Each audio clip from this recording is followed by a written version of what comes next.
So, Sentient was actually a cover-up project. It started off as a cover-up. Swapnil came with a very specific brief when he did. We'd done a lot of research. He wanted something on the lines of spirituality and nature. He emphasized the fact that we are one with nature. Okay, so what I want to know right now is your expectation when you came to me. Start with your brief, what you wanted, what I have suggested, and how the idea has eventually turned out, and how you feel about the entire piece. So, from when I came in, I actually had, written up about what exactly I had in my mind. It was a write-up. So the write-up was about, I think, roughly 2 or 3 pages.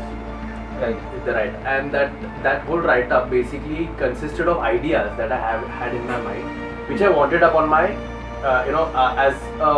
as a sleeve upon my hand. So the whole point was, how would those ideas be converted into a design or into art? Ideally, my words had to be converted into a design. That was the logic behind it. And then when I sat down with you, I think we had a discussion for like an hour. The first time, yeah. The first time, hour or so. And there is where I put in all my, things that I had in my mind. Right. And those are the things that I had actually written down. I remember. Yeah. So that is why, and I basically wanted myself, I wanted to, have a connection with nature. Right. And based on what you've done previously in your work, I could see there was a huge connect of your design with nature. Yes. So that instantly appealed to me. That I thought probably yes, that can be justified. My ideas could probably be taking the shape I want them to with you. And that is what drove me to actually come here and sit and talk to you. So after we spoke and I gave you that, then you said, "ठीक है." You just basically took in everything that I had to say.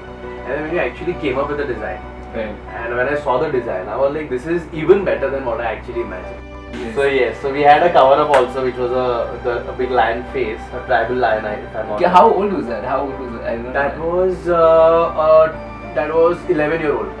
That was a 11-year-old tattoo. So 11-year-old tattoo, and we finally covered it up with with maintaining the cue of what you wanted.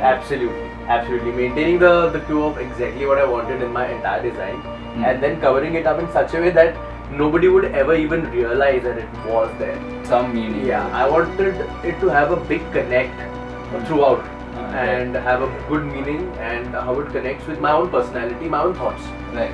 And then when you came up with the overall design and how we were actually, coming up, phasing it in 2 different parts. Yeah. It really appealed to me, and I was like, this is exactly what I wanted. And I was super happy when it actually turned out the way it did.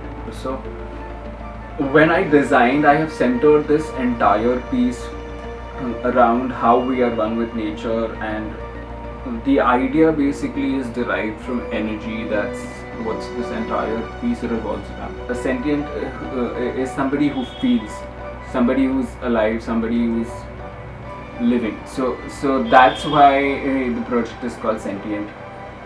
And we split this project into, I think, 4 or 5 different sessions, because the first half I've added a mudra, because he insisted that I add a mudra. The mudra that I've used is called a Gyan mudra, and apart from that, illumination, and there is a seamless pattern of connection I've showed, a thin line that connects the entire piece, and how we are born of nature and how nature is born of us.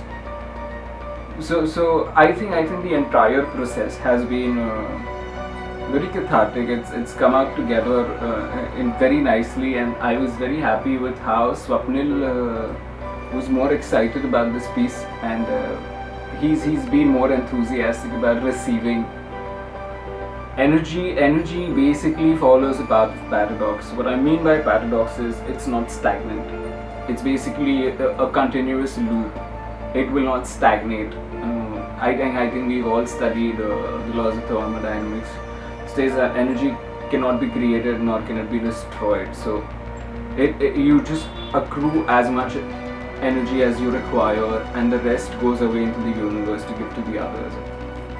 So when I say energy follows a path of paradox, or it's a loop, it's actually a thought process. If you think about it, it's like what I understand about energy is when you think you're receiving something, you're also expending it. It's in receiving that you also give. It's like, for example, when you receive a morsel of food, okay, you eat it, and that provides you with nutrition, health, or whatever that builds up, that gives you the energy to survive. But at the same time, you also expend some amount of energy trying to digest that food, and spending that energy in turn also ages you.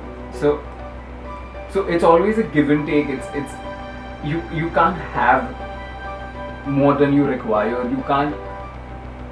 You can't hoard energy. That's the idea of the sentient. Okay, so we are basically a part of a bigger system. We are part of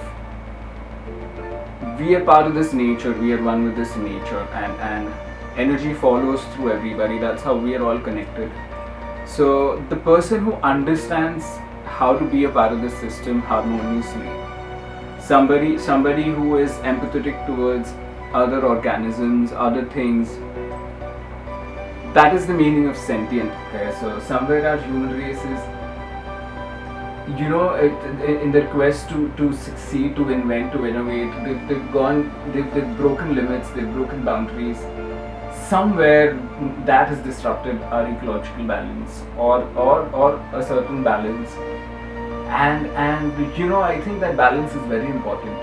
We can't hold energy, and energy will never be, you can't just have it. You have to expend. You have to understand that you're a part of the system. You can't like dam energy. You have to let it go. So that's where the sentient, okay, people who understand, people who evolve, who understand symbiotic living, who understand being one with nature, as Swapnil had spoken about. For those people, this piece. For those people, I present to you the sentient.